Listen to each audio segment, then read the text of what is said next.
오늘 하루도 마켓 시그널과 함께 하루를 시작하시죠. 일단 밤사이에 뉴욕 증시 혼조세로 마감이 됐습니다. 다우 지수는 사상 처음으로 4만 1,000선을 돌파했지만 나스닥과 S&P 500 지수는 부진한 흐름을 보였죠. 네, 말 그대로 반도체 쇼크였던 하루였습니다. 오늘 국내 증시에도 여파가 상당할 것 같은데 간밤 뉴욕 증시에서 보내왔던 시그널들 먼저 포착을 해보도록 하겠습니다.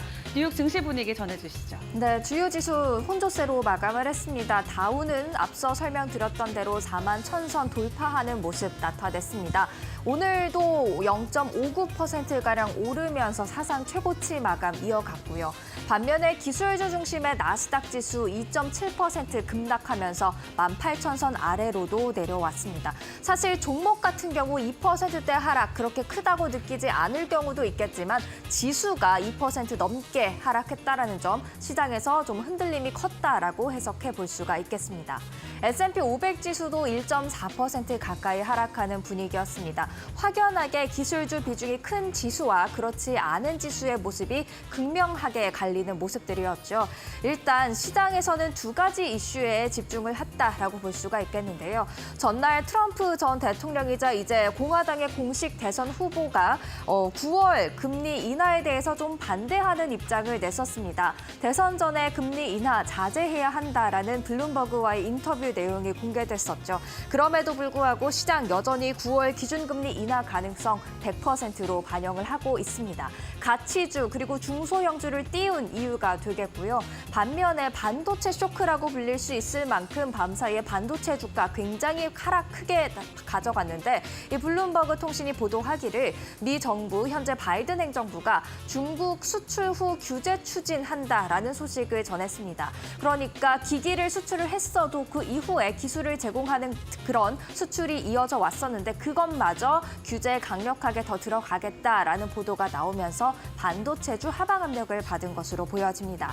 그리고 중소형주 러셀 2000도 한번 체크를 해볼까요? 사실 전날 굉장히 크게 올랐어서 오늘 장에서도 기대를 하시는 분들 계셨을 것 같은데요. 밤사이에는 하락했습니다. 1% 넘게 빠지는 모습들 나타났습니다. 그리고 이어서 히트맵을 통해서 전체적인 분위기도 한번 체크를 해보죠. 이날 대형주 강하게 하락을 했고요. 그리고 특히 기술주, 반도체주의 하방 압력이 더 강하게 들어왔습니다. 일단 시가총액 상위 종목들 대체로 붉은색, 강한 빨강색을 띠고 있죠. 그만큼 하락세가 강했다라고 볼 수가 있겠는데요. 시가총액 1위에 계속해서 자리하고 있는 애플 같은 경우 2.5% 하락을 했습니다. 하지만 계속해서 증권가에서는 호평들이 나오고 있습니다. 아이폰 교체 수요가 강력하게 지금 실적에 도움이 될 것이다라는 의견들 나오고 있다는 점은 참고하시면 좋을 것 같습니다. 마이크로소프트 1.3% 하락했고요. 엔비디아가 6% 넘게 급락했습니다. 다른 반도체주도 대체로 하방 압력 크게 받았습니다. 브로드컴이 8% 가까이, AMD가 10%대, 마이크론 테크놀로지도 6%대, 퀄컴이 8%대 하락을 기록했는데요. 그나마 살아남은 종목이 있다면 인텔이 되겠습니다. 인텔은 하반기에 작년에도 잘 나갔다라는 점에서 하반기 유독 꿋꿋하게 버티고 있는 것 같습니다. 계속해서 살펴보도록 하죠. 구글의 모회사 알파벳이 1.5% 내렸고요. 메타가 5.68% 하락세로 마무리를 지었습니다. 아마존 2.64% 하락했고요. 테슬라도 이날은 하락했습니다. 3% 넘게 빠지는 모습들 보였습니다. 그리고 비만 치료제로 각광을 받았던 일라이릴리 3.82% 내림세를 보였는데요. 지금 로시가 새로운 비만 치료제에 대한 임상에 들어갔다라는 소식에 이날 일라이릴리 그리고 노보노디스크 다 하락세로 마감하는 분위기가 나타났습니다.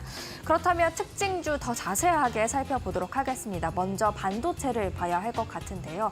엔비디아 하락했다라는 거 조금 전 살펴봤고요. ASML도 12% 가까이 그리고 TSMC 8% 가까이 하락하는 모습들이었습니다.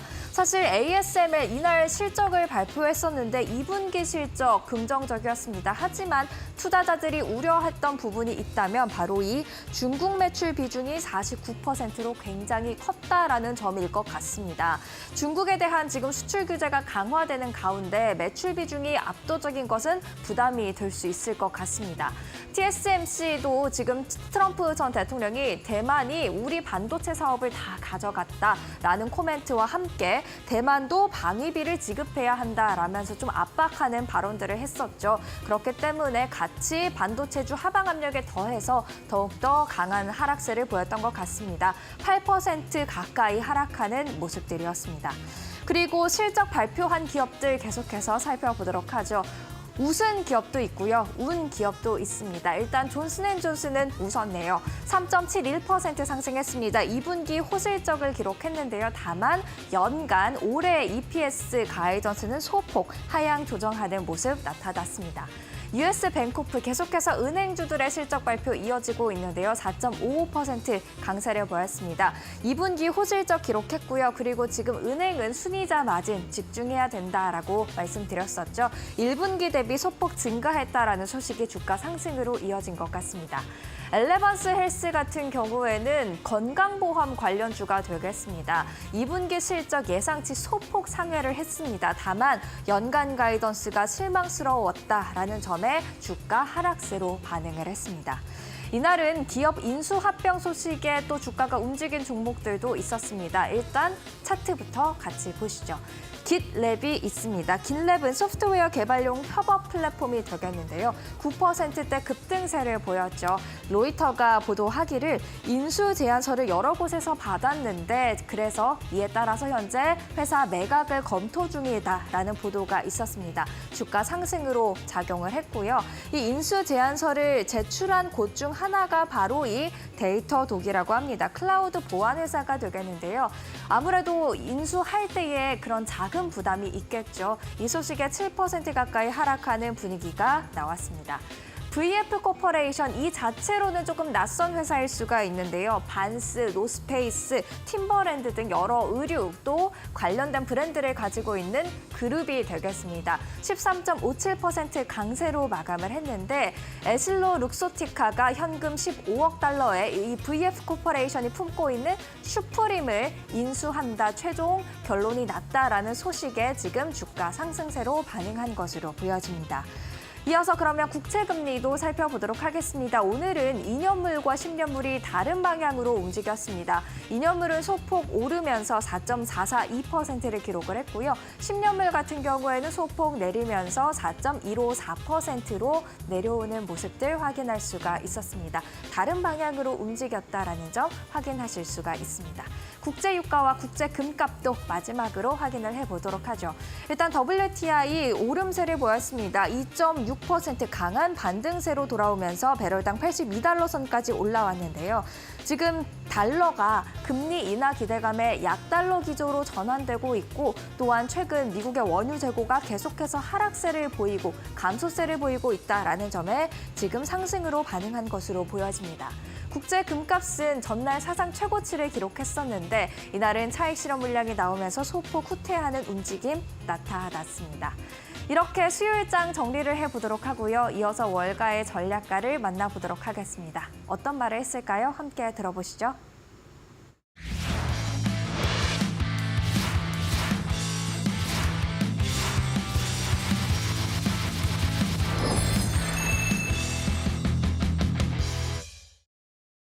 What you're seeing is a pullback in the big tech names, which normally wouldn't mean much, but when you have such a narrow rally, up until not that long ago, most of the return of the S&P, let's say 60%, was driven by 7 stocks. So, and they were big tech, obviously. So when you see a pullback like we're just seeing from July 5th, NVIDIA, Microsoft, Amazon, down 4, 5, and 6. You look at Facebook, down 13. That's a moment. We're looking for a broad market change, and you're starting to see, the word is rotation. Rotation out of these big names into areas that we were talking about for a while now, i.e. small caps. From July 5th to now, small cap index up almost 11%. The S&P equally weighted, which did 0 from January 22 to April 29th of 24. Think about that. The last July 5th to now, up almost 5%. Large value index, 5.2%. So finally, you're starting to see a broadening, a rotation out. Now, let's not kid ourselves. These large tech numbers are still up huge for the year, right? NVIDIA is up 140+% year to date. Even though it pulled back, it's still big. But it's nice to see some of these other areas coming into play. So we're excited about the pullback, and we're excited about seeing some other areas come up that we rebalanced into earlier in the year. So it's I think a good time and a good setup for continued future market movements going forward.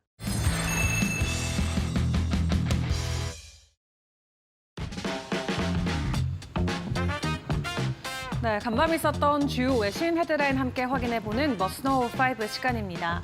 오늘 뉴욕 증시 안에서 반도체 관련주들의 주가 약세가 상당했습니다. 트럼프 전 대통령뿐만 아니라 바이든 행정부의 추가적인 반도체 수출 규제 강화 소식까지 덮어지면서 필라델피아 반도체 지수 간밤에 급락하는 모습이 나왔는데요.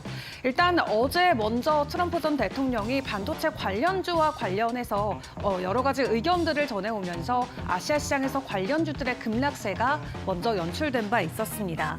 전날 공개됐던 블룸버그 비즈니스 위크와의 인터뷰에서 트럼프 전 대통령은 대만이 미국의 칩 사업의 100%를 가져갔다라고 이야기하면서 대만이 미국의 방위비를 지불해야 된다라는 발언을 내놨는데요. 또 트럼프는 대만의 미국 공장 설립에 대한 대규모 보조금 지급에 대해서도 비난의 말을 이어가기도 했습니다. 미국은 대만의 가장 중요한 국제적인 지원국이자 무기 공급자이지만 한국이나 일본처럼 공식적으로 방위 협정을 맺은 바는 없었죠. 이에 대만의 라이칭더 총통은 바로 이 트럼프 대통령 발언과 관련해서 대만과 미국은 공식적으로의 관계는 없지만 좋은 관계를 유지하고 있고 또 대만이 스스로 방위력을 강화하는 데 전념하고 있다라고 이야기를 전하기도 했습니다. 어제 트럼프 대통령 발언의 여파가 다 가시지도 않은 채 먼저 또 조 바이든 미국 행정부가 일본과 네덜란드 정부의 자국 기업의 대중국 반도체 장비 수출을 규제하지 않으면 최대 강도 제재를 가하겠다라는 경고의 말을 내놓으면서 오늘 뉴욕 증시 시간대에서도 반도체 주가들이 추가적으로 하락을 했습니다. 네덜란드 반도체 장비 제조사인 ASML 같은 경우는 어닝 서프라이즈를 기록했음에도 불구하고 중국 리스크가 부각되면서 주가가 12% 넘게 급락하기도 했고요. 현재 미국이 검토하고 있는 조치는 해외 직접 생산품 규칙으로 다른 나라에서 만든 제품이라도 미국산 소프트웨어나 장비, 기술을 조금이라도 사용했으면 수출할 때 미국 정부의 허가를 받도록 하는 조치입니다. 이렇게 미국 정부가 더 엄격한 무역 규제를 검토하고 있다라는 소식들이 전해지면서 당분간 반도체 주가들의 변동성 추가적으로 더 커질 수도 있다라는 우려감 나오고 있습니다. 그런 가운데 말씀드렸던 것처럼 어제 ASML 좋은 실적 발표를 했습니다. 주가는 급락하긴 했지만 긍정적이었던 실적 다시 한번 복귀해 보도록 할 텐데요. 2분기에 매출액이 약 9조 원을 넘겨서면서 전분기 대비해서도 18% 급증하는 어닝 서프라이즈 기록을 했습니다. 그리고 같은 기간 신규 주문 같은 경우는 55억 유로를 돌파하면서 전년 동기 대비 24% 증가했는데요. 이 매출과 순이익 모두 월가의 예상치를 상회하는 긍정적인 수준을 보였습니다. 이를 놓고 크리스토프 푸케 ASML 최고 경영자 같은 경우는 인공지능 분야에서 강력한 발전이 이루어졌고 또 산업 회복과 성장을 주도하고 있다라고 시장을 평가했습니다. 이 시장에 대한 불확실성 아직까지는 불안감이 있기는 하지만 전반적인 반도체 재고 수준은 계속해서 개선이 되고 있고 올 하반기에도 반도체 업황 회복세가 이어질 수 있다라고 평가했는데요. 하지만 앞서 말씀드렸던 것처럼 중국발 리스크 다시 한번 부각이 되면서 간밤 주가는 12% 급락하면서 마무리를 지었습니다. 또 여기에 추가적으로 반도체 관련 소식 하나 더 확인을 해봐야 될 것 같은데요. 미국과 중국 간의 경쟁 리스크가 지속적으로 부각되면서 일단 반도체 관련주들에 대한 경제 수준이 지속적으로 올라가고 있는 상황입니다. 이 구글과 마이크로소프트 같은 경우에도 현재 클라우드 사업부를 통해서 중국 외부 지역에 있는 데이터 센터 서비스를 제공하고 있는데 중국 기업의 현재 엔비디아의 AI 칩에 대한 접근을 제공하고 있는 것으로 간밤 확인이 됐습니다. 먼저 마이크로소프트 같은 경우는 중국 외부에 있는 데이터 센터에서 중국 고객을 대상으로 엔비디아의 A100과 H100 칩이 포함된 서버 임대 서비스를 제공하고 있는 것으로 전해졌고요. 구글 같은 경우는 중국 내 고객이 중국 본토 외부에 있는 서버를 사용하도록 허용하고 있는 것으로 확인됐습니다. 미국 정부는 중국 기업이 첨단 반도체를 포함해서 미국의 인공지능 칩에 접근하는 것을 금지하기 위해 다양한 조치를 취해왔는데요. 해당 칩은 미국이 중국에 대한 수출을 규제하고 있는 품목이니만큼 추가적으로 문제가 되진 않을지 시장 분위기 확인 필요해 보이고요. 또 미 정부는 클라우드 기업이 외국 기관이 AI 모델을 훈련하기 위해서 미국 내 데이터 센터에 액세스하는지에 대한 여부를 확인하도록 요구하는 방안을 추진하고 있는 상황인데 이러한 미국의 노력에도 불구하고 기업들이 또 단독적으로 진행하고 있는 부분을 놓고 보안에 대한 우려가 일단은 계속해서 커지고 있는 상황입니다. 이렇게 미국이 중국 대립에 굉장히 강력하게 나서고 있지만 사실 중국 안에서의 소비 상황은 좋지 않습니다. 바로 명품 쪽에 실적을 놓고 보더라도 바로 체감이 되는 부분인데요. 중국에서 지갑이 닫히자 결과적으로 명품 업계 시가총액이 크게 급감하고 있는 것으로 확인되고 있습니다. 대부분은 유럽 증시에 상장돼 있는 유럽 기업들인데요. 이번 2분기 실적 상당히 좋지 않을 것으로 전망이 나오고 있습니다. 최근 분기 실적을 발표하는 글로벌 사치품 기업들마다 지난 몇 년간의 성장을 이끌어왔던 중국 시장의 부진으로 매출과 이익이 줄고 있다라는 보도가 나오고 있는데 영국의 버버리 같은 경우도 중국 매출이 급감하면서 분기 전체 매출이 21% 줄었다라고 보고했습니다. 그리고 독일의 휴고보스 같은 경우도 중국과 영국을 중심으로 수요가 약화되고 있기 때문에 올해 매출과 영업이익의 예측치가 더 낮아졌다라고 하는데요. 전날 주가는 10% 정도 하락 조정이 나오기도 했습니다. 작년에 전 세계의 사치품 지출액을 놓고 봤을 때 500조 원 정도 규모의 시장으로 확인이 되고 있는데 그 안에서 중국이 차지하고 있는 비중은 16%로 확인되고 있고요. 사치품 업계는 수년간 중국 소비자 수요에 의존을 해왔었고 2017년에서 21년 사이 시장 규모는 3배로 증가한 것으로 확인됐습니다. 하지만 중국의 2분기 성장률이 4.7%에 그치면서 지난 1분기 이후로 경제가 가장 낮은 성장에 못 미치는 분위기가 이어지고 있죠. 이렇게 중국 안에서의 소비와 경제 상황이 좋지 않다 보니까 사치품과 같은 명품 소비가 직접적으로 줄어드는 모습이고요. 그로 인해서 관련주들 2분기 실적 굉장히 안 좋아질 것으로 전망이 나오지만 하반기에 대한 회복까지도 현재 희망이 사라져가고 있는 상황입니다. 관련주들의 주가 추이 계속해서 확인을 해보시죠. 마지막으로 암호화폐 시장 상황도 확인해 보도록 하겠습니다. 간밤 미국 증시가 급락하면서 암호화폐 시가총액도 조금은 하락하는 모습이 나왔습니다. 그럼에도 불구하고 비트코인은 64,000달러대 다행히도 잘 가격을 유지해주고 있는 상황인데요. 이 트럼프 리스크가 될지 혹은 트럼프 트레이드가 될지 뉴욕 증시 안에서의 주가 방향 차이도 현재는 여러 가지 갑론 을박들이 이어지고 있는데 그런 가운데 하나의 해칭 수단으로 비트코인이 부각받을 수 있을지 많은 시장 참여자들이 주목을 하고 있습니다. 그리고 일부 또 언론 관계자들은 오히려 이런 상황을 놓고 주식의 리스크를 피하기 위해서 이 비트코인과 같은 암호화폐를 대체 투자 수단으로 삼을 수도 있다라는 의견들도 나오고 있는데요. 지금까지는 뉴욕 증시 그리고 여러 각국의 글로벌 증시들이 워낙 강했던 만큼 비트코인을 포함한 암호화폐 생태계 안에서의 수요 그리고 유동성이 굉장히 적었었습니다. 하지만 다시금 증시가 흔들리고 해당의 자본이 이 암호화폐 시장 안으로 들어오게 됐을 때 추가적인 가격 상승까지 이뤄낼 수 있을 것으로 기대감이 나오고 있는데요. 일단 다음 주에 이더리움의 현물 ETF가 출시되는 만큼 다시금 암호화폐 시장 안에 긍정적인 상승 모멘텀과 주가 상승이 이어질 수 있을지 함께 확인해 보시면 좋을 것 같습니다. 지금까지 머스노우 5 시간이었습니다.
안녕하세요. 메디터코 신일섭입니다. 오늘의 주제는 존슨앤드존슨 2024년도 2분기 실적 발표 피트 유한양행 왈 나의 왕자님 성적은 입니다. 자, 우리나라에서 지금 유한양행이 엄청 잘 나가고 있죠. 역사적 신고가를 기록을 하면서 장기적인 상승 종목 중에 삼성전자, 현대차, 유한양행, 한국기업평가, SK가스 뭐 요 정도 기억나는데요. 아모레퍼시픽, LG생활건강도 장기 상승 종목에서 탈락됐죠.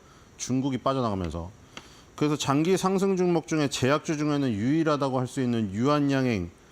이 왜 존슨앤존슨을 지금 실적 발표를 봐야 되냐? 존슨앤존슨 자회사 얀센의 아미반타맙 성분명이죠. 제품명 리브리반트. 그거랑 유한양행의 렉나자 성분명은 레이저티닙이죠. 렉나자 공주님하고 리브리반트 왕자님이 결혼해서 아스트라제네카의 타그리소를 지금 깨부시러 가야 되잖아요. 지금 FDA 그 허가 결과 곧 나오죠. 8월 달. 거기서 만약에 FDA에서 허가를 내게 되면은 아스트라제네카의 타그리소를 깨부시러 갑니다. 아스트라제네카의 타그리소 알약이고 유한양의 렉나자도 알약이죠. 얀센의 리브리반트는 정맥주사 제형이거든요. 그걸로 이제 피하주사 제형으로 다른 임상을 하고 있긴 합니다만 이번에 FDA에서 허가를 신청을 맨 먼저 받는 거는 리브리반트 정맥주사 플러스 유한양의 렉나자 경구용 병용요법이잖아요. 그것 때문에 아스트라제네카 타그리소는 그냥 알약 한 번 먹으면 되는 거라 유한양의 알약 한 번 먹고 리브리반트 정맥주사까지 맞는 불편함이 있지만 만약에 훨씬 더 오래 살고 질병이 멈추고 이런다고 하면 그거는 지금 피부병 이런 게 아니거든요. 비소세포 폐암입니다. 적응증이. 지금 그런 크리티컬한 지금 암 부분에서 어떤 무슨 피부에 물론 피부 가려운 거 뭐 상처 나고 그 딱지 진 거 그것도 뭐 큰일이긴 하죠. 뭐 밴드 붙이고. 근데 이 암 같은 경우에는 거의 이제 생사를 가르는 그 어떤 길목에서 뭐 가족들과 얼마나 더 시간을 보낼 수 있느냐. 1개월 하루조차도 소중하기 때문에 하루, 이틀, 한 달, 두 달, 세 달 생존 기간이 길어지면은 그건 굉장히 셉니다. 그 생존 기간이 두세 달 길어지는 거에 뭐 정맥주사 한 번 더 맞는 거는 별일도 아니기 때문에 더욱 더 좋은 결과가 나와서 FDA에 허가를 받는 것이 중요하죠. 그렇기 때문에 지금 유한양의 주주분들도 주목을 해야 되는 것이고 존슨앤존슨도 마찬가지죠. 지금 가장 큰 이벤트로 CEO가 직접 언급을 했습니다. 이따가 CEO 코멘트를 말씀드리겠습니다만 리브리반트에 대한 얘기를 했습니다.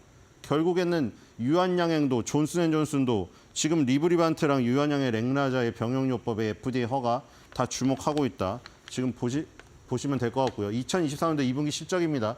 존슨앤존슨 22.4빌리언 달러 나와서 2023년도 2분기 대비해서 4% 매출 증가했고요. 순이익은 4.6빌리언 달러인데 마이너스 13% 났습니다. 2023년도 2분기 대비해서 주당 순이익으로 했더니 1.93달러 나왔네요. 마이너스 6%. 그런데 바뀌었습니다. non-GAAP EPS. GAAP는 회계 기준이라고 했고 넌이 붙으면 그거랑 똑같다고 했죠. 조정 순이익, 조정된 거니까 어드저스티드라고 나오는 경우도 있고 non-GAAP라고 표시되어 있는 경우도 있는데 똑같은 얘기예요. 조정했다고. 일회성 비용을 제거했더니 플러스예요. 그러니까 뭔가 기업을 인수했던가 뭐 무슨 그 법원에다 벌금을 냈던가 큰 일회성 자금이 나간 거를 빼면은 직접 그냥 영업이익으로 벌어들인 진퉁 이익은 플러스 10%가 났다는 거죠. 그게 중요하고요. 자, 존슨앤존슨의 두 가지 섹터입니다. 우리가 아는 섹터가 없어졌네요. 어떻게 된 일일까요? 일반 사람들은 존슨앤존슨의 아까 뭐 얀센의 그 아미반타맙이랑 성분명이라던가 리브리반트라는 제품명 모릅니다. 당연히 폐암 환우분들은 관심이 엄청나게 많겠죠. 직접적으로 오늘조차도 지금 병원에서 이 지금 제품명을 듣고 계실 테니까요.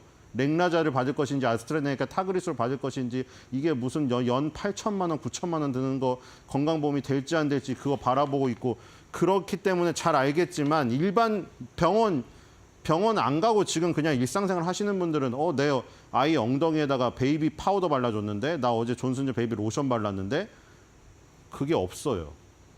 없죠? 이제 존슨앤존슨은 그 회사가 아닌 겁니다. 어디로 갔을까요? 딴 데로 갔죠? 지금 현재는 이렇게 됐습니다. 이노베이트 메디신. 메디신이죠. 혁신의약품. 혁신의약품이 바로 얀센입니다.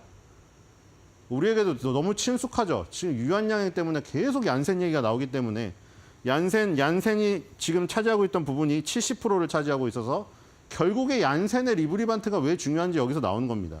그리고 메디텍, 나머지 뭐 예를 들어 반창고라던가 그 일반 의약품이죠. 약국에서 살 수 있는 의사 처방 없이 살 수 있는 이 여기에 저기도 있습니다. 렌즈도 있고요. 소프트 하드 렌즈 다 여기 들어 있습니다. 자, 이렇게 구성되어 있고요. 존슨앤존슨이 예전에 우리가 알고 있던 베이비 로션이나 파우더니 뭐 베이비 오일 이런 거 있잖아요. 그런 것들은 떼가지고 분사해서 따로 상장을 시켰어요. 캔뷰라는 회사로. 자, 그래서 지금 보면은 유나이티드 스테이츠에서 8% 늘었고요. 그 다음에 유럽에서도 2% 늘었고요. 아프리카에서만 4% 줄었네요. 자, 그 다음에 여기 CEO 코멘트에 나옵니다. CEO 코멘트에 다 소문자인데 대문자로 표시된 거, 그것만 중요시된다는 거겠죠. 자, 지금 중요시하고 있는 약물이 여기 존슨앤존슨 뭐 세컨드 쿼터 2분기 이렇게 시작되고 있는데 전부 소문자에다가 여기 대문자가 두 가지가 나옵니다. 리브리반트랑 테마파야, 트렘파야, 그 다음에 여기 아큐브 오아시스 맥스 1, D까지 저기네요. 자, 여기 아큐브 쓰시는 분 많이 계시죠. 자, 이거 뭐 읽어드리면은 존슨앤존슨 2분기 실적 의료 혁신의 다음 물결을 진전시키는데 영어니까 어색할 수 있어요. 대충 알아들어야 돼요, 영어는.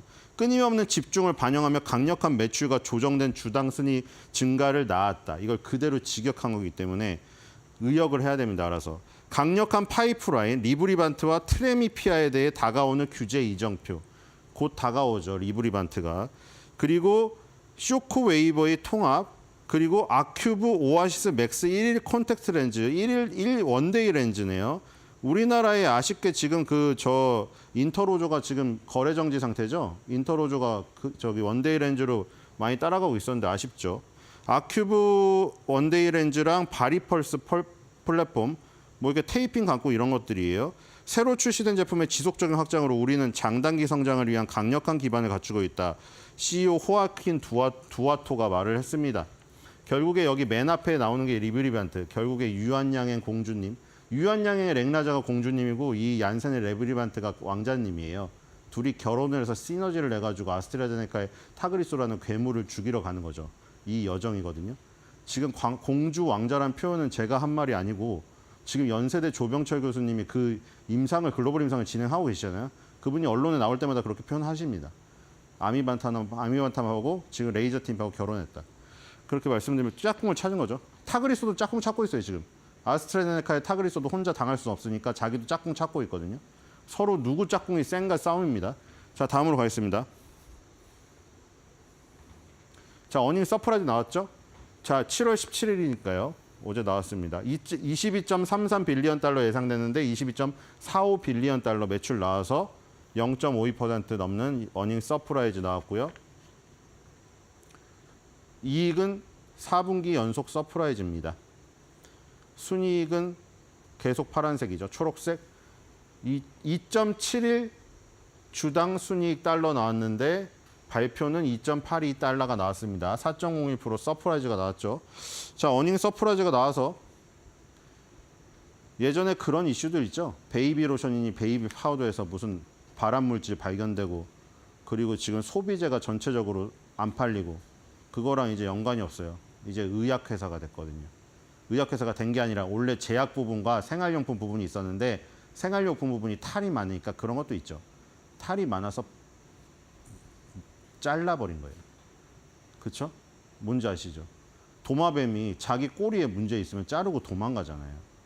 뭐 그렇게 해서 완전 버렸다는 얘기는 아닌데 주식시장에서 유리하죠. 왜냐하면 지금 리브리반트라는 어떤 약물이 FDA 승인을 받고 있는데 렉나자라는 병용으로 승인을 앞두고 있는데 계속해서 생활용품 시장에서 무슨 발암물질이 발견돼가지고 탈크 뭐 발견돼가지고 막 집단 소송, 미국은 소송의 나라입니다. 옛날에 기억나시는지 모르겠지만 랜디 존슨이 공을 던졌는데 우연찮게 비둘기가 맞아서 죽었어요. 근데 조류협회에서 랜디 존슨한테 소송을 건 나라입니다. 그 정도로 소송이 발달된 나라예요. 그렇기 때문에 지금 이 소송이 만만치가 않거든요. 그 이슈가 너무나 크기 때문에 계속 존슨앤존슨의 발목을 잡았어요. 그래서 그걸 캔뷰라고 떨어뜨려 버렸습니다. 이제 그냥 제약 부분만 남은 거예요. 그래서 지금 제약 부분은 계속 서프라이즈 나오고 있다는 것이죠. 결과적으로. 다음으로 가겠습니다. 자, 174.382 평균 에버리지 목표 주가인데 지금 여기서 16.85% 오르면은 평균 목표 주가에 도달되게 됩니다. 최고 목표가는 215달러까지 나왔고요. 자, 목표 의견을 보겠습니다. 투자 의견. 자, 투자 의견은 모더레이트 바이입니다. 8개 바이에 6개의 홀드가 지금 나오고 있고요. 자, 존슨앤존슨 차트를 보겠습니다. 자, 어닝 서프라이즈가 나온 만큼 장대 양봉이 나왔습니다. 여기서 지금 이 보라색으로 그어진 고점 추세선과 그 다음에 항상 여기 미국에서 중요한 50선, 여기는 일봉이니까 51선이겠죠. 51선과 고점 추세선을 동시에 돌파를 해버리는 강력한 장대 양봉이 나왔죠. 이 밑에는, 이 위에는 200입니다. 그렇죠? 200선. 200선이 더 느리죠. 51선보다 200일이 느리겠죠. 50일의 주가의 이동된 그 궤적을 평균 내서 그려놓은 게 이동평균선이고 이건 200일에 이동된 모습. 4배 느리겠죠. 그러니까 200일선은 천천히 변합니다. 이 51선의 변화를 4배 늦은 속도로 따라오겠죠. 근데 이것까지 날려버렸습니다. 그러니까 지금 한 번에 다 날린 거죠. 한 번에라고 표현하기보다 세부적으로 표현하면 단계적으로 부시고 있는데 지금 이바닥에서 51선 밑에 있었고 고점 추세선 밑에 있었고 200일선 밑에 있었죠. 지금 밑에서부터 하나씩 다 부시고 있습니다. 50일 이동평균선 부시고 올라온 다음에 고점 추세선 탄 다음에 지금은 어닝 서프라이즈와 함께 장대 양봉으로 200일선마저 돌파를 시켰습니다. 일단 일봉에서는 화끈한 변화가 일어나고 있죠. 단번에 여기까지 갔습니다. 지금 4월달, 5월달 정도의 고점까지 갔죠. 그 다음은 이런 데가 되겠죠. 지금 고점이 여기 3개나 있습니다. 여기 작년 말부터 하나, 둘, 셋. 여기 지금 3번 연속 막힌 부분 보이죠? 거기가 164달러 정도입니다. 거기가 이제 두 번째 관문이 되겠네요. 자, 주봉 월봉으로 봅시다. 존슨앤존슨도 뭐 미국에 상장되어 있는 제약사니까 뭐 꾸준히 올랐겠지만, 그렇죠? 주봉으로 보면은 흐름이 전체적으로 고점과 저점이 조금씩 낮아지고 있는 모습이죠. 저희가 2022년부터니까요. 2022년부터 점점 낮아집니다. 잘 보면은 2022년도 들어서기 전에 2022년 1년도와 2022년도에는 여기가 저점이었잖아요. 자, 저점을 이어보세요. 저점을 이어보세요. 지금 어떻게 됐나? 지금은 저점이 고점이 됐어요. 그러니까 지지가 깨지면 저항이 되고 저항을 깨트리면 지지가 되고 이런 게 반복인데 지금 지지로 작용했던 이 165달러가 저항이 됐어요. 그러니까 이 저항을 다시 지지로 바꾸는 모습이 나오면 반전이 일어나는 거죠. 중기적인 흐름에서. 여기 지금 이것도 200선인데 주봉이니까 이건 200주선이겠죠. 200주선을 뚫지 못한 모습이죠. 여기서 지금 중요한 첫 번째 모습이 나왔죠. 50주 이동평균선을 뚫었습니다. 이제 200주 이동평균선. 아까 일봉에서 봤던 그 고점들이 요 고점들이죠. 거기가 165달러. 월봉으로 보겠습니다. 자, 월봉은 이렇습니다. 장기적으로 상승해왔죠. 장기적으로 상승해왔고 여기 50개월 이동평균선 밑에 있죠. 200개월. 200개월 이동평균선은 천천히 가기 때문에 아직도 여기 있습니다. 이게 계속 상승하면 얘도 계속 우상하겠죠. 천천히. 자, 50개월 이동평균선을 깼기 때문에 이게 지금 문제가 되는 겁니다. 그렇죠? 2024년도 들어서 50개월에서 이동평균선 깨니까 여기가 저항이 됐죠. 여기가 계속 지지였는데. 그렇죠? 2020년도 여기 또 나오죠. 다른 종목에서도 똑같았잖아요. 3월 달에 코로나가 터져가지고 이렇게 밑골을 달았는데도 50개월 이동평균선에 딱 목을 걸어서 올려놔요. 안 죽는 종목들은 반드시. 그런데 거기를 지금 코로나 때도 깨지 않았는데 여기를 깼단 말이죠. 그러니까 여기가 지금 저항이 된 겁니다. 그래서 여기를 돌파를 해야 다시 장기 상승 추세에 복귀할 수 있다. 지금 한 번 더의 슈팅이 필요한 순간입니다. 자, 여기서 떨어져 나간 종목 하나 보죠. 이게 바로 여러분들이 일반적으로 많이 알고 있던 그 제품들이 들어간 캔뷰입니다. 그러니까 이제 핑크 베이비 로션, 베이비 오일, 나는 그거 열심히 쓰는데 그걸로 존슨앤존슨을 투자했는데 그러신 분들은 이걸로 갈아타셔야 됩니다. 존슨앤존슨은 이제 제약 부분밖에 없어요. 그러니까 그거는 이제 비소세포 폐암을 연구해야 되고 아스트라제네카의 타그리소랑 이 지금 얀센의 리브리반트 1대1 대결이라던가 아니면은 유한양의 렉나자랑 병용요법의 대결 이런 거 논문 확인하셔가지고 임상, 3상 결과들 뭐 무진행 생존 기간이 누가 더 길게 나왔는지 ORR 객관적 반응률은 누가 더 높은지 아니면은 그 암이 치료된 그 효과는 얼마나 완전 관해가 몇 프로가 일어나는지 부분 관해가 몇 프로 일어나는지 그거 공부하셔야 됩니다. 근데 나는 소비재 핑크 베이비 로션이 얼마 팔렸는지가 중요하고 발암 물질에 대한 소송이 어떻게 합의가 마무리됐는지 얼마나 금액을 지불했는지 그리고 나는 열심히 크림을 바르고 로션을 바르는데 나는 그거 하고 싶다. 그럼 캔뷰에 투자하셔야 됩니다. KVUE 따로 떼서 분사해서 상장시켰어요. 그러니까 존스앤존슨이 살짝 그 좀 골칫거리를 버린 걸 수도 있는데 아스트라제네카가 아니라 그 화이자도 다 이런 식이었습니다. 스피노프라고 하죠. 화이자도 동물용 의약품 회사를 분사해서 조에티스라고 따로 상장을 시켰어요. 그거는 물론 장점을 부각시켜서 동물용 의약품을 분사한 거긴 합니다만 제약회사가 스피노프에서 이렇게 따로 상장하는 경우가 꽤 있기 때문에 존스앤존스도 그렇게 나갔다. 화이자도 인간 의약품 부분만 따로 집중하기 위해서 그렇게 나갔던 것이고요. 그런 것을 따라갔다고 보시면 됩니다. 캔뷰는 상장을 한 지가 얼마 안 됐죠. 분사해서 상장시킨 지가 지금 얼마 안 됐습니다. 여기서 지금 상장을 했는데 지금 쭉 떨어지다가 지금 보면은 거의 저점 부근에 와 있죠. 저기에 지금 밑꼬리단 부분이 하나 있는데 2023년도 말이죠. 10월 달이네요. 10월, 11월 달에 여기 밑꼬리단 부분 지금 딱 여기까지 왔습니다. 만약에 여기가 깨지면은 완전 새로운 구간이에요. 이 밑은 없어요. 캔뷰의 역사상은 없거든요. 그러니까 캔뷰의 역사상 여기가 없기 때문에 만약에 이 부분이 깨진다고 하면은 얘는 더 아래로. 그러니까 지금 달러 자체가 18에서 20달러밖에 안 되죠. 그러니까 일정 부분 이 비중이 적은 부분을 분사시켰기 때문에 전체적으로 절대적인 달러 가치도 지금 낮은 거예요. 어쨌든 간에 이 밑을 깨게 되면 굉장히 안 좋은 부분이다. 근데 아까 전에 뭐 베이비 로션에서 무슨 저 물질이 뭐 발견되고 지금 소송 걸리고 그런 게 시끄러워요, 아직도. 그래서 그런 것에 대한 문제가 있다. 왜냐하면 미국은 그게 걸리면 굉장히 크거든요. 셀시어스 홀딩스라는 지금 종목 검색해 보시면 몬스터 베버리지 후속으로 셀시어스 홀딩스가 급격히 떠서 엄청 급등을 했었는데 지금 그 음료 중에 어떤 플레이버 한 가지 부분에서 안 좋은 물질이 발견됐어요. 인간에게 해가 되는. 그래서 지금 셀시어스 홀딩스가 급락을 하고 있거든요. 옛날에 치폴레는 식중독균이 발견해서 그런 저기를 겪었던 적이 있었고요. 그러니까 지금 식품주라던가 이런 생활용품주에서는 그런 것들이 굉장히 큰 이슈입니다.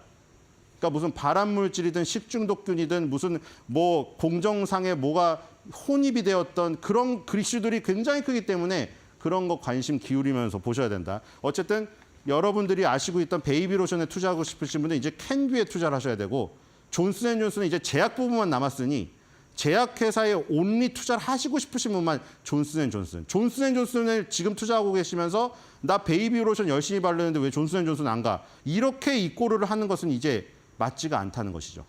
그걸 아시면 될 것 같습니다. 자, 그래서 존스앤존슨과 캔뷰로 나뉜 이 부분을 확실히 인지를 시켜드리고자 한 줄 매도평도 그렇게 준비했습니다. 핑크 로션은 이제 그만 잊으시오. 레드 선.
네, 미국 안에서의 정치적 리스크 갈수록 부각이 되고 있습니다. 다만 기세는 완전히 트럼프 전 대통령 쪽으로 기울어지면서 증시도 말 그대로 눈치 보기 장세가 이어지고 있는데요. 지금 전 세계에 큰 악재 혹은 변수로 작용되고 있는 트럼프, 호재로 마무리가 될지 악재로 마무리가 될지 현재 증시 상황만 놓고 봤을 때는 아직까지는 분명하지는 않은 상황인 것 같습니다. 그렇다면 대선 전까지 우리는 어떤 자세를 취해야 될지, 어떤 부분에 집중해야 될지, 트럼프와 관련해서 어떤 증시적인 전략들을 세워봐야 될지 이 시간 점검을 해보도록 할 텐데요. 다음 페이지 넘겨주세요. 네, 트럼프 어제 한마디에 반도체주 휘청했습니다. 필라델피아 반도체 지수 간밤에 6% 넘게 급락했습니다. 제가 오늘 장중에 캡처를 해가지고 수치가 조금 다른데요. 6.8% 정도 필라델피아 반도체 지수 하락으로 마무리가 됐었고, 어제 트럼프가 대만과 관련된 발언을 내놓으면서 국내에서는 관련주들이 먼저 움직이는 모습이 나왔습니다. 이 대만이 지금 미국의 반도체 사업을 다 가져가고 있다라고 좀 강력하게 발언을 하면서 다시 되찾아와야 된다. 그리고 너네가 가져갔으니까 방위비로 돈을 더 내라라고 이야기를 했습니다.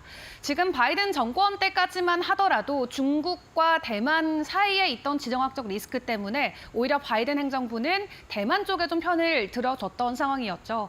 다만 트럼프는 지금 대만과 중국이 협약된 부분이 방위 산업 쪽으로는 없기 때문에 방위비를 추가적으로 부담해야 된다라고 하면서 지정학적 리스크까지 함께 올려가고 있는 상황입니다.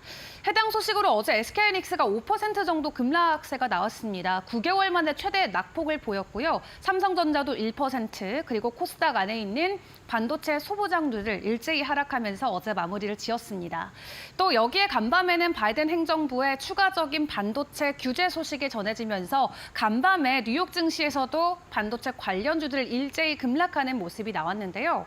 일단 반도체 관련주들 이번 달 말에 주요 기업들 실적 발표가 줄줄이 이어져 있습니다. 이런 지정학적 리스크 때문에 간밤 ASML이 그랬던 것처럼 좋은 어닝 서프라이즈에도 주가가 되려 하락하는 모습이 나오진 않을까 좀 걱정이 되는데요.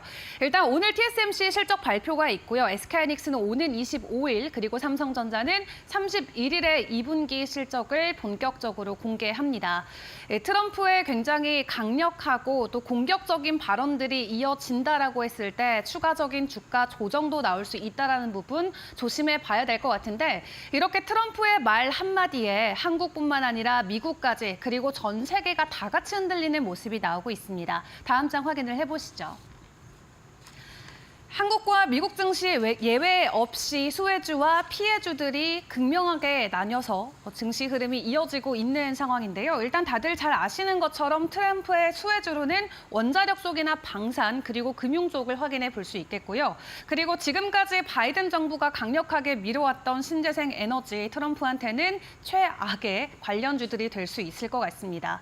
트럼프가 집권을 하게 된다라고 했을 때 정치적으로 이렇게 크게 세 가지 틀로 놓고 미리 예측을 해볼 수 있겠는데, 일단 법인세를 인하하고 여러 가지 규제들도 완화, 다만 다른 국가들에 대한 관세를 인상하는 방안이 트럼프가 그 전에도 보여줬던 행보였습니다. 그래서 이러한 정치적인 행보를 우리가 미리 예측을 해봤을 때 어떤 스탠스를 취해야 될지 그리고 어떤 전략을 세워야 될지 지켜보셔야 될 것 같은데, 일단 최근에 원자력과 방산, 금융 쪽 국내에서도 나쁘지 않았지만 미국 쪽에서의 또 주가 상승도 계속 나왔었죠.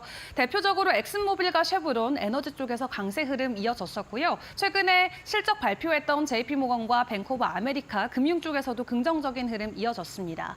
그리고 국내 방산주들은 또 여기에 수주 소식까지 겹치면서 추가적인 상승을 보여주기도 했지만, 로키드 마틴이나 RTX 같이 미국 증시 안에서도 변동성이 나오는 종목들이 있었는데, 크게 두 가지 입장으로 좀 나눠놓고 트럼프와 관련된 전략들을 세워봐야 될 것 같습니다. 다음 페이지 통해서 추가적으로 확인을 해보도록 할 텐데요. 트럼프가 집권하게 된다면 일단 우리 경제에는 어떤 변화가 있을지를 먼저 생각을 해보고 전략들을 세워가야겠죠.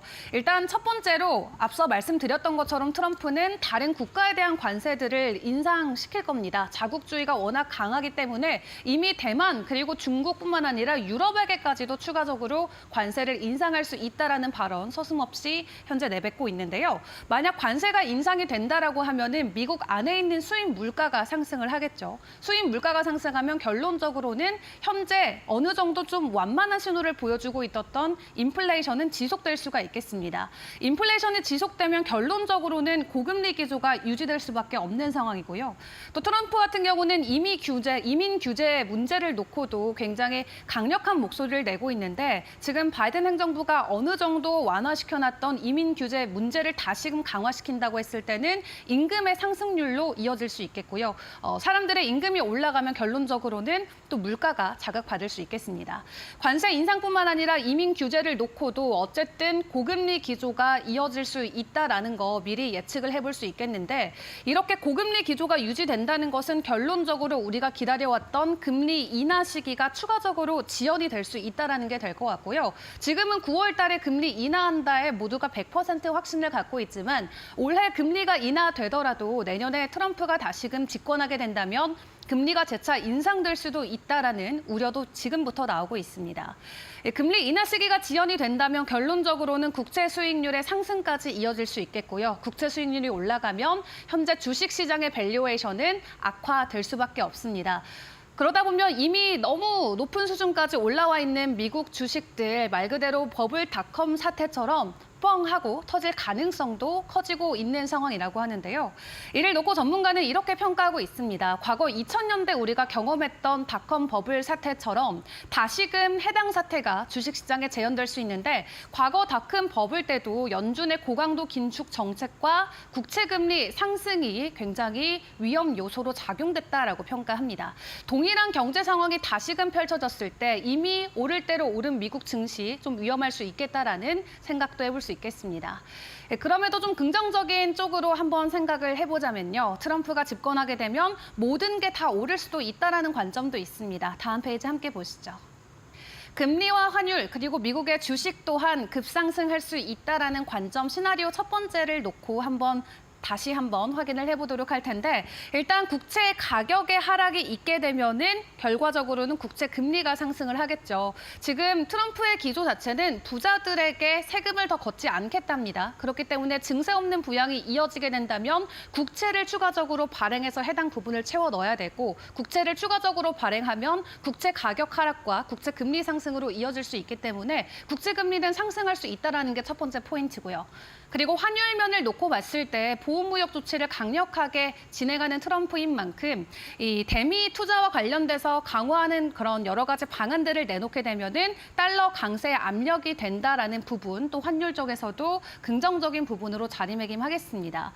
그리고 주식 측면에서 놓고 봤을 때도 다른 국가들에게는 오히려 세금을 높이고 자국 기업들에게는 감세 그리고 규제 완화 기대감이 있기 때문에 추가적으로 주가 상승에는 어느 정도 압력이 되어줄 수 있는 부분이 있겠는데요.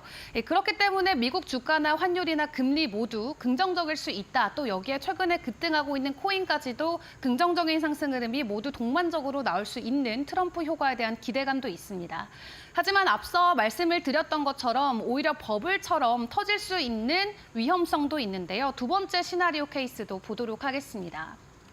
주식 버블일까요? 지금 전반적으로 빅4에 대한 주가 지수를 놓고 봤을 때 모두 엄청난 가격 상승을 보였습니다. 지난 4년 동안의 인덱스만 놓고 봤을 때 S&P 500 같은 경우는 75% 급등하는 모습을 보였고요. 유럽이 24%, 일본이 68%, 그리고 인도가 가장 가파른 95%의 주식 인덱스 상승률을 보여왔습니다. 하지만 지금 미국 대선 때까지 오히려 추가 조정될 수 있는 가능성도 월가에선 제시가 되고 있는데 지금 뉴욕 증시의 밸류에이션을 놓고 봤을 때 정말 과도한 상태까지 급등한 상황인데요. PER 기준으로는 36배까지 올라와 있는 상황입니다. 그리고 무엇보다 가장 중요한 건 실질적으로 이 실적 수익률이 긍정적이지 못한 부분이 될 텐데 케이프 수익률이 현재 사상 최저 수준이라고 하고요. 한마디로 실적은 그렇게 좋지 않은데 평가만 너무 고평가돼 있는 게 현재 뉴욕 증시 상황이라고 생각을 하시면 좋을 것 같습니다. 그렇기 때문에 만약에 한번 포모 심리로 인해서 매도 심리가 발동이 된다면 미국 증시가 현재보다 50% 정도 추가적으로 빠질 수도 있다라는 가능성이 있고요. 지금부터 10에서 50% 추가 하락을 해야 장기 평균 수준이라고 합니다. 여러 가지 위협 요인들이 현재 증시에 그대로 현존하고 있는 가운데 우리는 트럼프 리스크를 놓고 어떤 전략들을 세워가야 될지 굉장히 궁금합니다. 일단은 말 한마디 한마디에 증시가 웃고 우는 하루를 보내고 있기 때문에 간밤 뉴욕 증시에서 흔들렸던 반도체주 위주로 오늘 국내 증시는 어떤 영향을 받아갈지 저희와 함께 계속해서 체크해 보시죠. 지금까지 사인이었습니다.